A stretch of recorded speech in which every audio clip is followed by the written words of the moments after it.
because it's digital and because we're very data driven, analytical skills are very important. So not only is this problem-solving skills and things we learned in school, but they prefer, iProspect definitely looks at people who are well-versed in Excel, who not only have, I guess, an interest in it, but almost a passion for data and analyzing it. And this is also big data, as well as being able to speak to it to clients in a way that they understand. So the one thing that I would say I look for is enthusiasm about the industry.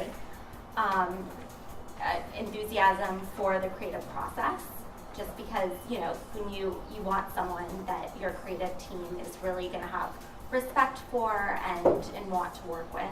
Kind of knowing how an agency works, even though you haven't necessarily been in one, is super helpful. Knowing that all the departments that you'll be interacting with and kind of how they work together makes you just that much further ahead of the game than somebody that you have to kind of explain how that works from the ground up. So we really look for people with a lot of creative passion. So you got to be somebody who's passionate about what the industry is and be in the world and have ideas, and that's where all that stuff's going to come from. There's a lot of personal referrals, which I think are super, super helpful. It's really helpful to me when I can have somebody actually talk to me about that person rather than just looking at a resume on a page. I think I'm probably saying this because I've seen a lot of resumes lately because we are hiring for someone. I love like a well-designed resume that's easy to read and really highlights your skill set. If you're looking through a resume and somebody studied abroad in London or lived in London or they run a marathon and you're like, oh, I've run a marathon, that's cool, maybe we can chat about that. I actually found my job through a Met professor.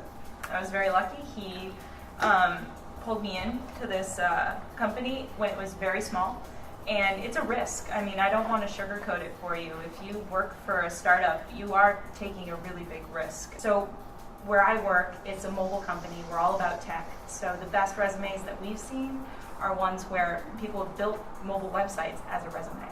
And they said, go to my site. It's m.myname.com. And that's not only creative, it makes total sense when you think about it. I feel like there are a lot of similarities between the agencies in Boston and New York.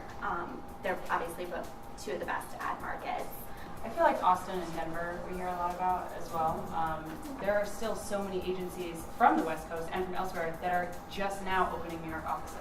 So many people that we know that have started at a big agency have found the smaller shops, have found the tech startups, have found the mobile production startups. So like these offshoots of advertising agencies that seem to be really prevalent are run by really young people. They're really flexible, they're constantly growing. So that could be an opportunity as well.